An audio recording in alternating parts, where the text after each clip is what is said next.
Hey, what's up? On today's show, we talk about some hard adult themes, so watch out for the little ears in the room. Our first caller is a young man who is struggling to figure out how to have a hard conversation with his buddy.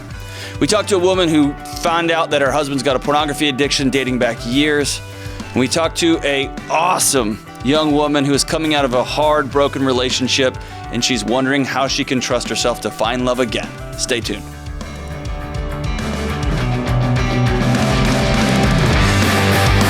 What's up, good folks? It's Delony. Welcome to the Dr. John Delony Show, the show about you, your lives, the messiness, the cuts and the bruises, and the blood and the scrapes, and the good stuff and the bad stuff, all of it.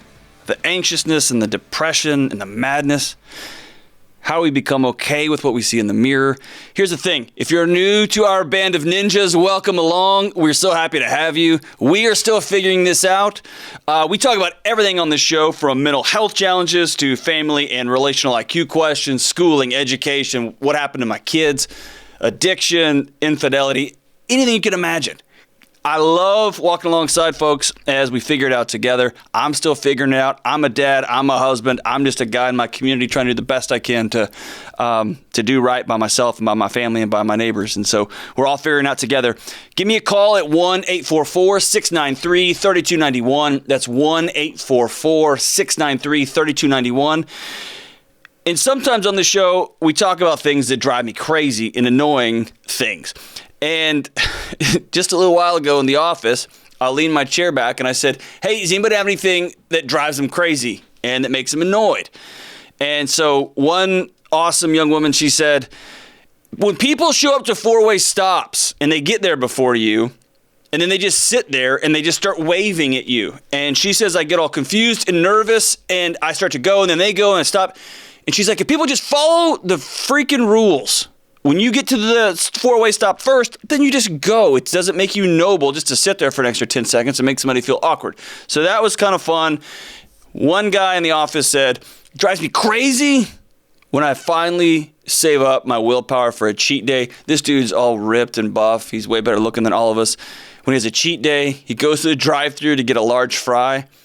And the stingy suckers in the drive-thru just put like a medium fry worth of fries in the large fry. Dude, it's like 6 cents. Just fill the sucker up. Make me feel good about myself. The Five Guys burgers, dude, those guys know what's up. They fill that bag all the way up. It's just a bag of diabetes, and it's so good, man. They hook you up.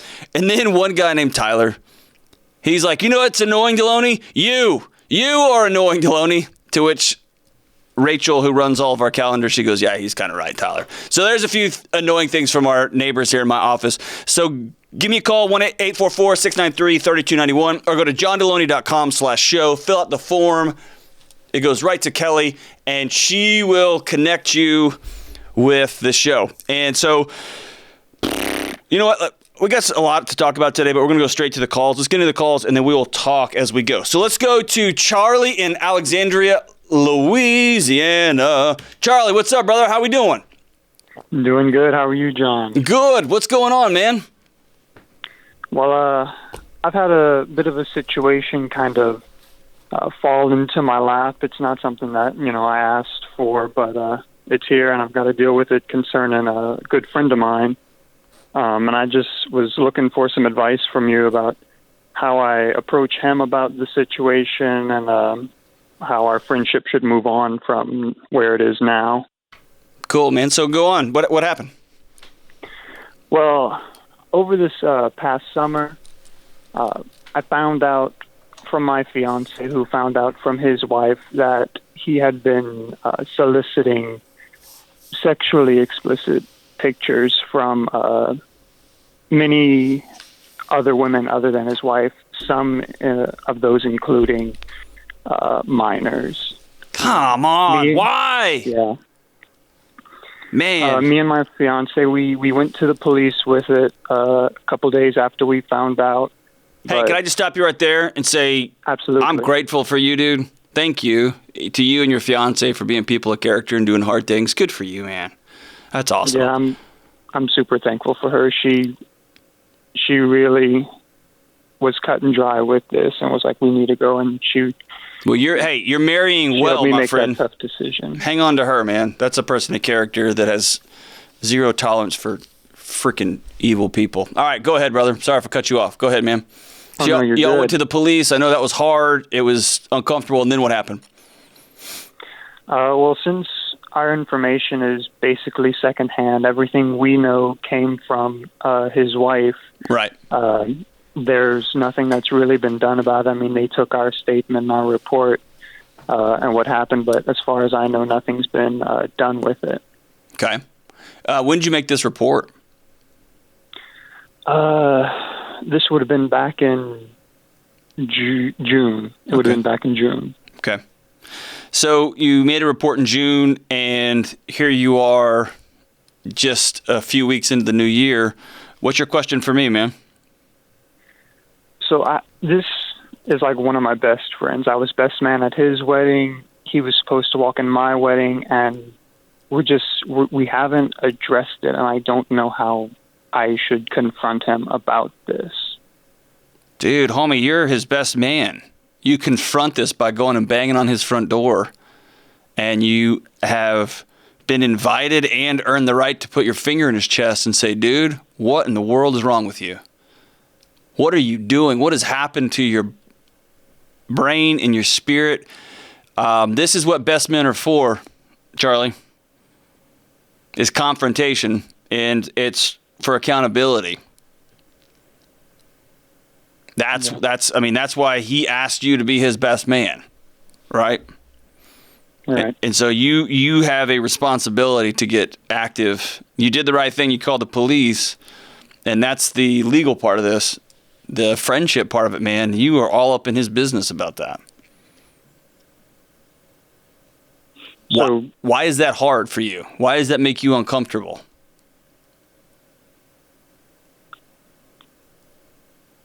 I'm not entirely sure. I don't want to have to deal with that conflict that I know that's going to be there, because Charlie, you're not his friend then, man. He's not a friend to you. You're not a friend to him. Call it and then move on with your life. If you want to have relationships that are conflict-free, you're never going to have relationships that are worth anything. I would deeply suggest you postpone any sort of marriage plans you have, because marriage is full of conflict. The best ones have a lot of conflict. Because, man, that's what good, deep relationships are all about, is when the good times are good, they're good. And when they are rough, you ride or die together. And when somebody violates core values of any human being, man, soliciting pictures of minors from minors, dude, God almighty. And again, you are right. And there's something to think through. You don't know. It could have been his wife made up stuff, got angry and fired up. You did the right thing. The investigation needs to be done by the police. But, man, I'm telling you this. If that had been my friend, A, we would have done the same thing, called the police. You got to. But B, man, I would have been at his house. I probably would have beat the cops there. Because I take the accountability part of my friendship real, real seriously. And here's the deal. Vice versa. Whew, man. I would probably be more nervous to face the cops in that situation. I'm face my buddies in that situation than the cops, because there'd be no quarter. They would probably shoot me before the police did. And so, again, has your friend not called you? Hadn't reached out to you? It's just not been talked about at all. He doesn't know that I know, basically. Man. So it's just hush-hush. So he's having this trouble in his marriage. Is he still married? Yes. What's his wife doing about it? Man, I got all kind of questions now, man. This thing's just getting weirder and weirder. What's she doing about it? Yeah, it's a bit of a train wreck. So initially she was upset with him and left him, obviously, but... And so, hey, the guy who you were the best man in their wedding, and he's going to be the best man in your wedding. God, I hope he's still not. He's going to be the best man in your wedding. He didn't call you when his wife left him?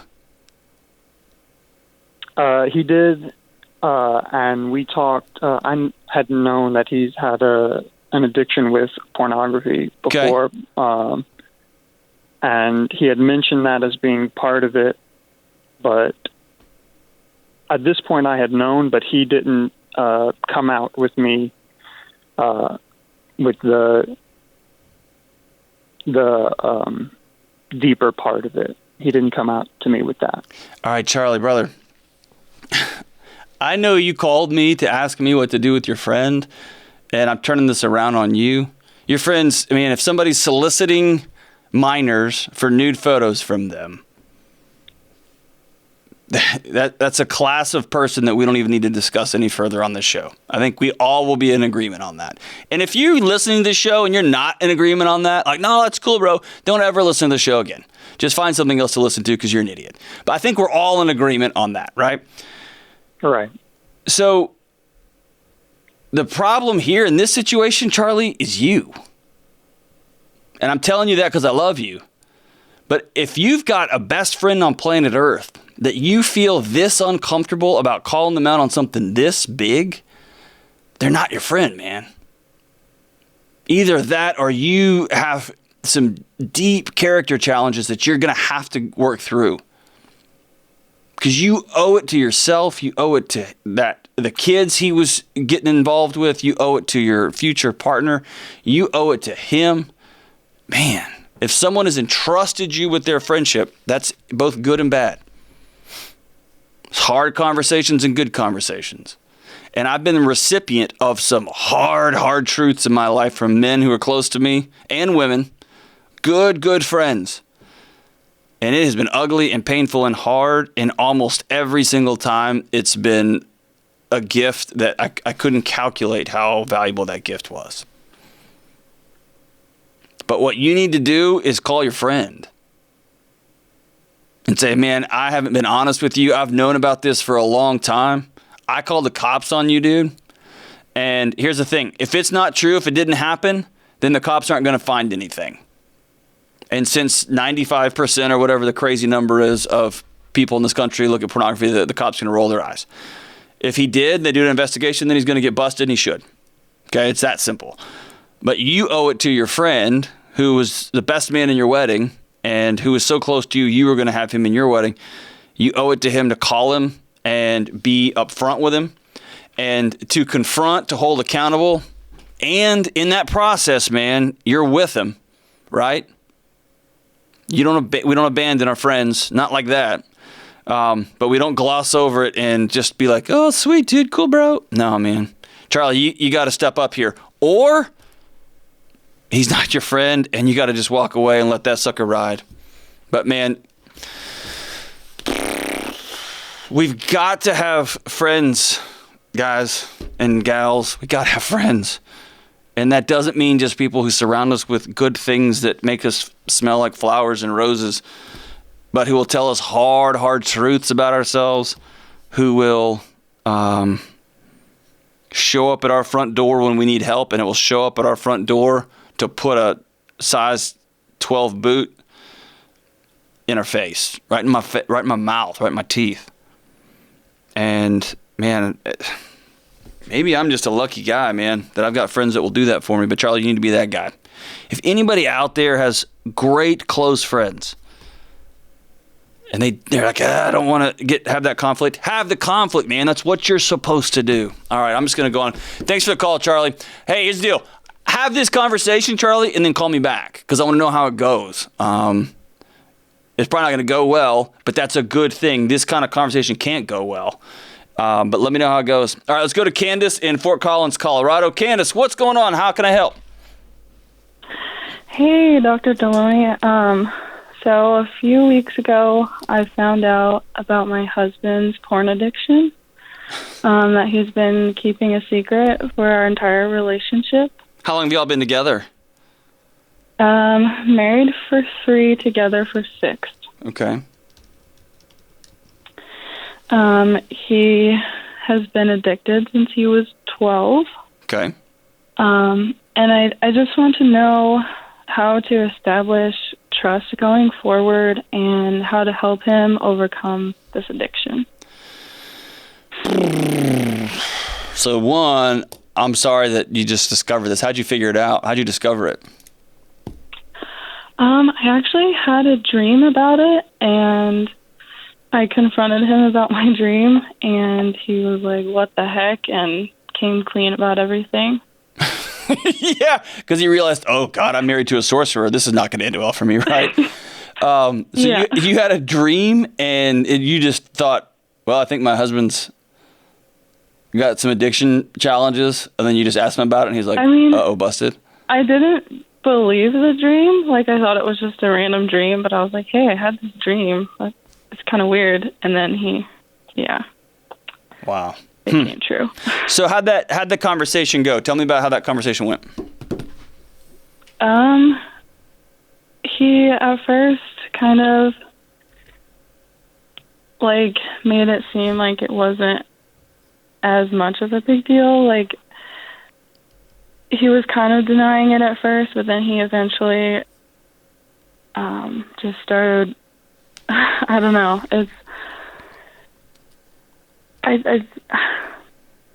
Let's see. Because he was like asleep, and then he woke up and he was kind of groggy, and then he finally started telling me like, I've been watching porn like for a long time, and he made it sound like it was like every like few months, but then he actually said it's more like weekly. Mm-hmm. So, tell me what was going on in your heart. Were you just devastated? Did you kind of know already, or did it answer a lot of questions for you? Was it weird? Were you more annoyed that he's been keeping secrets from you? What's going on in your soul? Like all of the above. Like at first, I was completely shocked. I had no idea. I thought we were like the couple that never had to deal with that type of thing. So it was shock and hurt. But as he started telling me more and more, I also felt empathy towards him because he's been keeping it a secret for so long, and he doesn't want to be doing this. Yeah. And he doesn't know how to get out of it, you know? Yeah, so here's the good news and the bad news. The bad news is you can't make him do anything. He's going to have to decide that he wants to change whatever behavior it is. Anytime I talk to folks about addictive behaviors, I always want to make sure we're talking about it at a 30,000-foot view. And so addiction is addiction is addiction. And some people use pornography and sleep around. Some people use heroin. And some people work 90 hours a week. And some people are addicted to being right. They're addicted to power and to bossing the people around. Addiction is addiction is addiction. And the chemicals involved are very similar. And for some folks, pornography is not that big of a deal. For other folks, it's devastating in their soul. And so who he is married to, which is you, right? Y'all are going to have to sit down and have an honest, not groggy conversation, not a hem-hawy conversation, but a direct conversation about how this particular behavior makes you feel. And you're going to have a specific conversation about what the violation feels like, and you're going to have to do some work on your own to decide, to kind of divvy up here. Is it the secrets that broke your heart? Is it the fact that he's been struggling with something for 6 years and he's kept that from you? Or is it the actual, he is looking at naked people and he is thinking about other people that are not me, right? And it's probably, like you said, it's a mixture of all of that.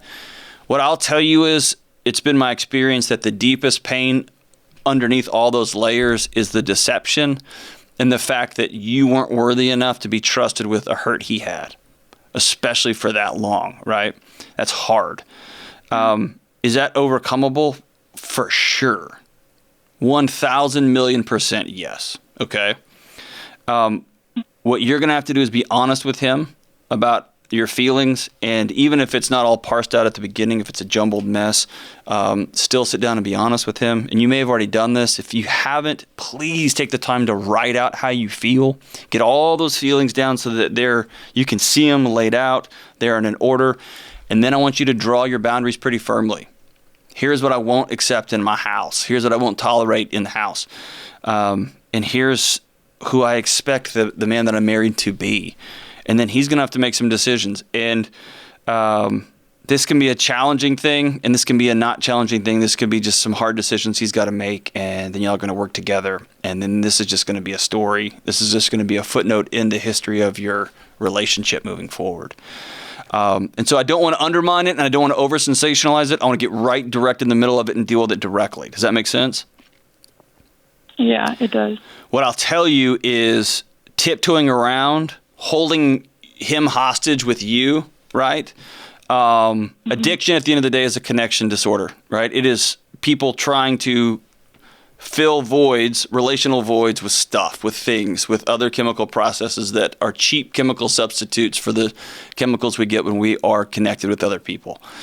And so when folks use harsh, they weaponize certain things, man, it just makes things worse. And so all that to say is be vulnerable with him, be clear with him, set really firm boundaries with him, love him. He's your husband. Love him. Walk alongside him, but you can't do the work for him. He's going to have to make some hard decisions. By the way, here's what some hard decisions might look like. That he doesn't have a computer in the house. That he's got to go through you for the Netflix login. That he has, there's a number of web filters that will send you everything that he goes to and looks at, et cetera, et cetera, et cetera.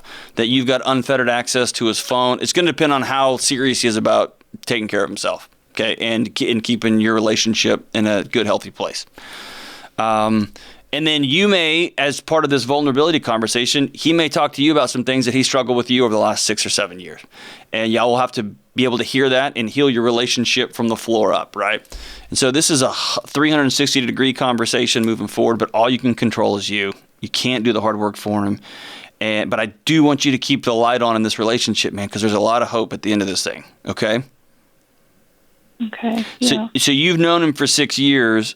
Do you believe him that he wants to stay married, that he wants to have a whole relationship, a whole connection with you, that he wants to be plugged in and make this thing work? I do, yeah. He Okay. is committed to seeing a counselor and figuring out, how deep this goes. Yeah. So there's the spelunking expeditions, there's the seeing how deep it goes, and then there's the really, there's the simple behavior stuff, right? We need some strategies pretty quick, right? Like if he was an alcoholic, we wouldn't have alcohol in the house. And you would commit to not drinking around him. And when friends came over, you'd let them know, hey, guys, don't bring beer over to the house. Don't bring whiskey over to the house because husband's getting clean, right? Or if he was addicted to working too much or addicted to being busy all the time, you'd set some y'all two would co-create some boundaries together on when at 6 o'clock I'm coming home no matter what. And if I lose my job, I lose my job. But I'm going to start learning how to invest in my family, learn how to be at home. And so this is similar to that. There's some deep stuff. You got to get to the roots and all that stuff. But there's also some just behavioral issues that y'all can address right away together. And if it helps to go to the therapist with him, go to a counselor with him, and y'all learn some new strategies together, that would be awesome. That'd be good. Do you want to stay married to this dude? I do, yeah. Are you I'm sure? Committed. Yes. Okay. Because I hear there's just something, I'm trying to think what it is. There's a sense of resignation in your voice. And it may just be because you're nervous because you're on the radio, but there's a sense of resignation in your voice. If he's in and you're in, I want you to be all fully in, okay? Mm-hmm. Someone who's a true addict knows when somebody's not being fully present with them. And that's what you go chasing, that full presence, okay? Okay. Do you feel good about that? Yeah, I do. Yeah. Okay, good. So tonight, maybe not tonight. Tonight I want you to take time writing this letter, writing out, here's all of my feelings on this. and a couple of places to start, I've already mentioned this, is just the sexual ethic violation. If this violated a commitment y'all had with one another, man, call that out. If this, you're hurt because he was hurting for 6 years and he kept that a secret from you, man, call that out. If you are devastated by the secrecy and the deception and the lying, call that out. All those things should be, right? And if there's more to it than that, put everything out in an orderly way. Let him know how you feel, not in a shameful way, but in an honest, direct way. That's you being vulnerable. And hear him as he responds, as he gives it back to you. And I've got high hopes for your relationship. I want you to let me know how that conversation goes with him. And again, if both of y'all are all in, y'all have a bright future together, Candace, and we'll be thinking about y'all. All right, so some people know this, some don't. We shoot this show several weeks in advance, and so sometimes I'm behind, something big happens, and I can't address it until a few weeks later. So today is the day that our new president, Joe Biden, was inaugurated. He gave a speech today. And by the time this comes out, he'll have been in office for a few weeks. I just want to put this forward. I love being a chameleon when it comes to, hey, who does that guy vote for? And what does he that's a part of the fun for me. My wife and I don't talk about who we vote for with one another. And I'm a big believer that you can't have a strong position on one side of a discussion unless you could win an argument against yourself on the other side. Taking a one-sided position and just going to war without knowing and understanding and empathizing with people on other sides of issues. I don't even like the language other side because issues are so circular, man. There's so much going on all the time. I like people not knowing where I stand on a lot of those things. But I will tell you this. I feel this in my bones. This is a moment for us. And this is one of those moments when we get to decide who we're going to be and how we're going to handle things moving forward. And so I want everyone to know that I'm going to be a person committed to kindness, not resignation, not silence, but to kindness and to unity and to saying I'm sorry and to saying, hey, I don't understand that. Will you help me out? I thought the speech today was extraordinary. Thought it was good. I thought it spoke to all sides, to everybody's concerns. Not everybody's concerns. There's all kind of concerns all over the freaking place. But it spoke to a full degree of humanity. And now we all have a decision to make. Are we going to disagree with some things that Biden does? Yep. Are we going to agree he didn't go far enough? Yep. Are we going to agree I wouldn't have? Yep, and yep. And at the end of the day, I got to go back to pumping gas next to my neighbor. I've got to see James in the stinking hallway. Nobody wants to see James in the hallway. Who wants to see James in the hallway? We all have to, right? Not cool, man. Not cool, man. But we're going to have to see one another. We're going to have to figure this out. So I want you to know I'm all in. I hope you will be all in too. Let's put down the swords. Let's put down the rhetoric. Let's put down the devices, and let's figure this out. We got a long way to go. And I'm just telling you, I got a 10-year-old and a 5-year-old. And I'm not going to give up on their behalf. And we're going to love each other. And I think what Joe had to say today was extraordinary. It was an excellent way to kick it off. And I'm all in. I hope he wins, because if he does well, we all do well. And if we all do well, we're going to pick ourselves up off the pavement where we've been laying for the last little bit. And we are going to see some light at the end of some of these tunnels. So let's go do it together. I'm in. Hope you're in with me. All right, let's take one more call. Let's go to Charlie in Indianapolis. Charlie, what is going on? How can I help? Hi, Dr. D. How's it going? We are figuring it out every day. There's people out in the lobby just eating cookies, hanging out. Yeah. It's good to see. That's good. And then it's just me and you here going for it, Charlie. So what's going on? How can I help? So I'm kind of put myself back out in the dating scene, and I've been with this guy for, I don't know, let's say a month now. Hold on. So before that, so you said you're going back to the dating scene? Were you in a long-term thing? Well, it was 5 years ago that I was in a relationship, and that relationship kind of ruined me, and so I just kind of took time to take care of myself. Wait, hold on. What do you mean it ruined you?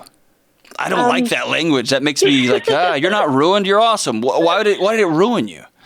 I guess it just didn't leave me in the best version of myself, and I didn't like who I was after I left. Man, you are being cryptic. Charlie, help me out. So, like, what do you mean? Well, he cheated on me, and then I was emotionally invested, and I was heartbroken when I found out, and so I was depressed for a little while, maybe like I would say like 2 years or something, but then I came out of it, and now I think I'm ready to be in the dating scene again. I think, but I've been with this guy for a month, and I just feel a little bit like I'm like suffocating a little now with him. I think maybe because I've just been so used to being alone and independent and doing things on my own time, and so I'm sort of just wondering how I can gently let him know that I'm feeling just a little bit suffocated. Man, Charlie, there's a lot here, and I don't even know that you know there's a lot here. James, how much time we got? We have 4 or 5 hours we can sit down and talk through this? Probably not? Nope. Okay. So, oh, man. Okay, let me ask you a few more questions, Charlie. Okay. So, Okay.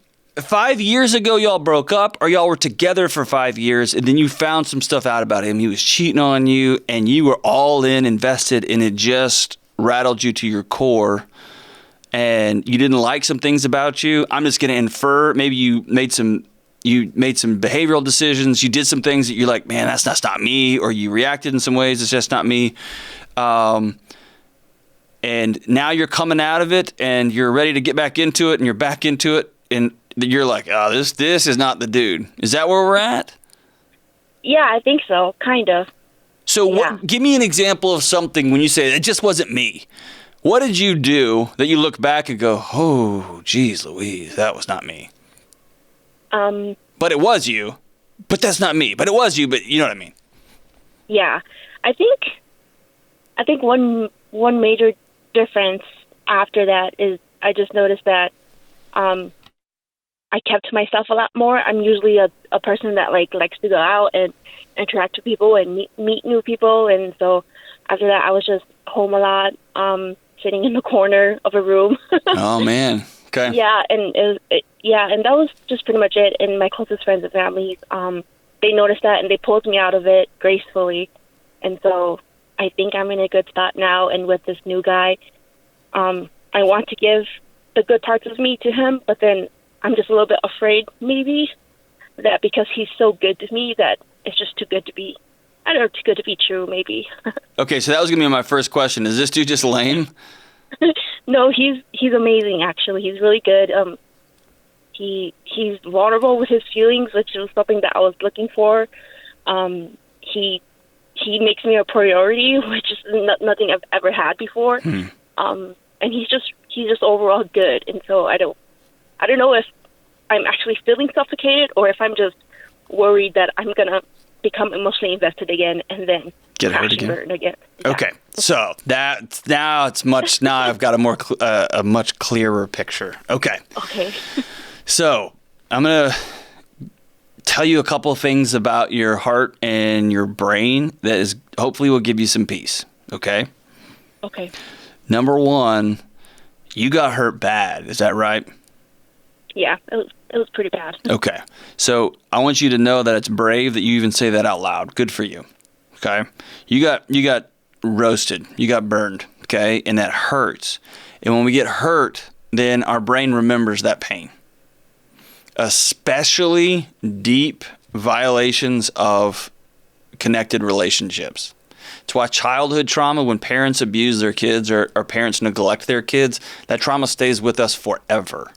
Unless we do some hard work. Because our brain remembers, I ain't ever going to hurt like that again. Right? And so if this is a guy, how old are you? I'm 25. Okay, so this dude you were with for 5 years, you had plans with him, huh? Yeah, I did. You were looking at furniture in your mind for not even the first house, but the second house, right? Yeah. Naming kids and things like that. Okay. So that hurt bad, right? And it wasn't just a breakup hurt, but it was a violation hurt. And your brain notched that and said, all right, that's never happening again, because your brain's job is not to make sure you are happy and that there are snowflakes and rainbows everywhere. It's to make sure you're alive, right? And so every time from this point forward for a season, when you start getting close and it recognizes, oh, crap, she's fallen in love, it's going to sound the alarms, okay?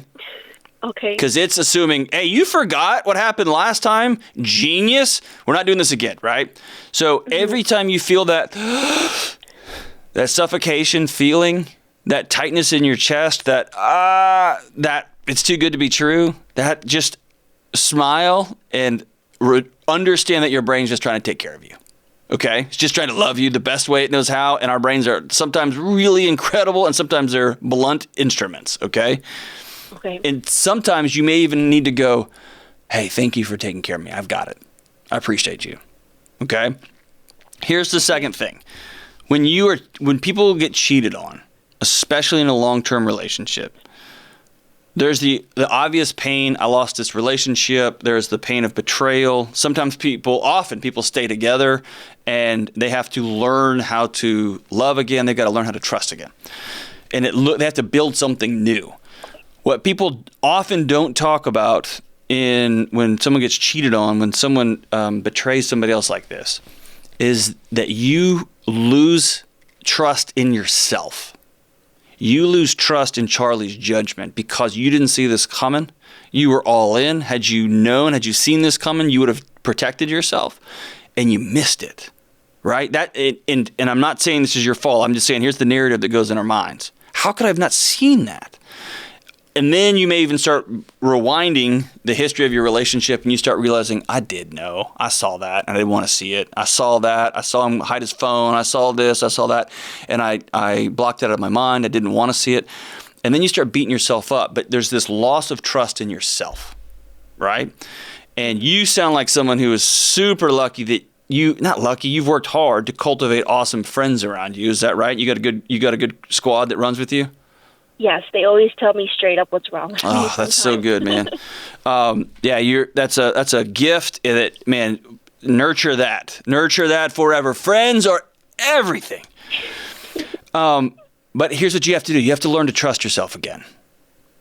Okay. And you only can learn to do that by practicing, right? By leaning into those really uncomfortable moments. And so here's the hard truth I'm going to give you. You ready?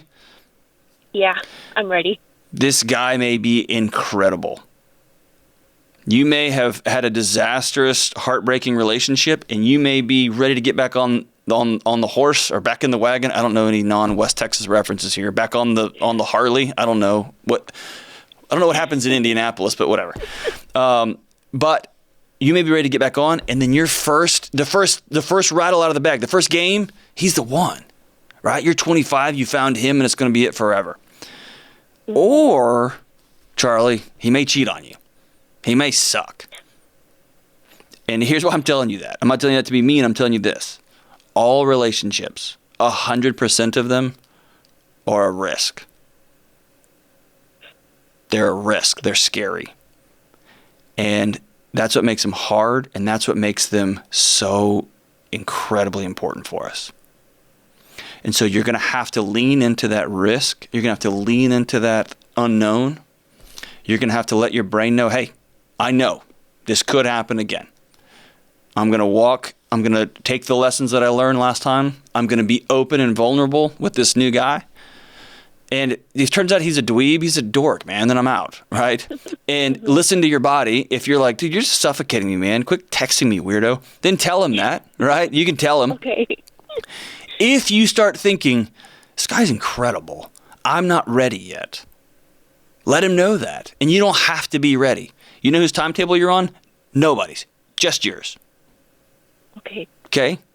There's no rules to this deal other than you be honest and vulnerable and you be true to yourself. And then however you move forward is however you move forward. Okay. You, my new sister Charlie, are in full control. okay, of the story, of the narrative, of the potential of getting hurt again, and the potential of being loved and loved and loved and loved. And love is a risk, and it's hard, and it's scary, and it's so, so good. What do you think?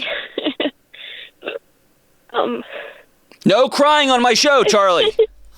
Just kidding. Think I'm crying tears of good confirmation, because I think I know all that, and it's just good to hear it from someone else that isn't in my circle, that maybe I'm just not lying to myself or fooling myself, because these people just want to please me or who I am. But I appreciate that. Hey, listen, I appreciate you for being brave. I appreciate you for being bold, and for listening to your body and not ignoring your heart, and also not being afraid to push through when it gets real scary. Okay. And listen, you know who needs to hear this? This guy. Yeah. Does he know that you were in a 5-year relationship and that guy cheated on you and things got messy and you got your heart broken? Does he know this? No, he doesn't. Yeah, so maybe you be vulnerable at some point and let him know.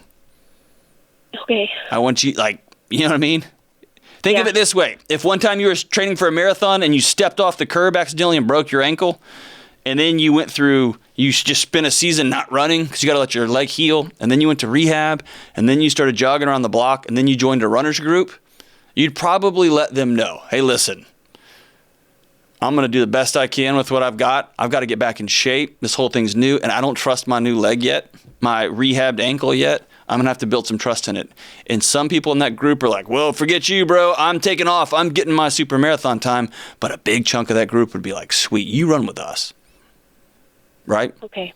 And it's just learning to step on that ankle until you know it's strong, you know it's good. And you've got good friends. I can tell on the phone you've got a Indianapolis-sized heart.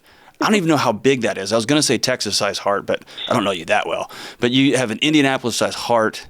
You're made of gold, and somebody's going to be lucky to have you in their life. And it's okay to go slow. Okay.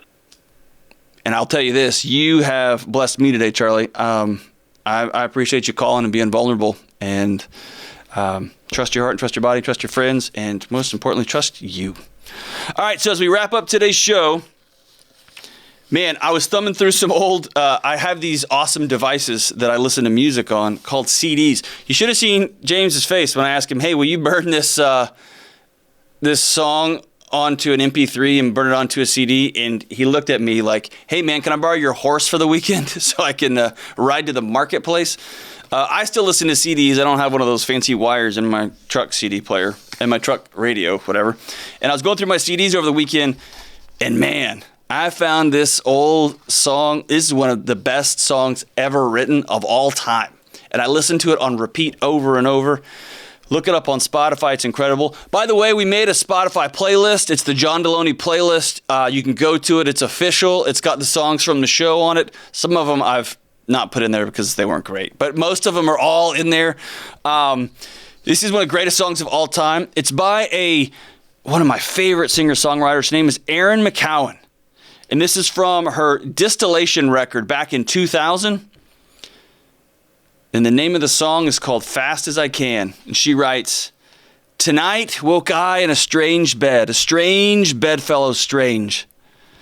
Said to me, oh, you'll be all right. You'll be all right. And I said to it, success, I didn't recognize you at first. But then I said to it, success, you don't look the way I've dreamed of you. The way I've dreamed of you. Well, not strange, said Success, to find me here tonight's not strange, said Success. So what say you to a bargain? You and I, success in life. What say you to a bargain? You and I, success. And Success, it said to me, forget about the beds of middle America. You don't need the fat of the man. Why don't you sleep with me tonight? That's all you've got to do to make it. And we'll die as fast as we can. Well, I said to Success, I couldn't love you if I tried. Well, I said to it, success, I couldn't love you if I've tried, and I've tried, and I've tried, and I've tried. Something about success that lies. Erin, something about success that lies in a strange bed next to me. This has been, I love that song. This has been the Dr. John Delony Show.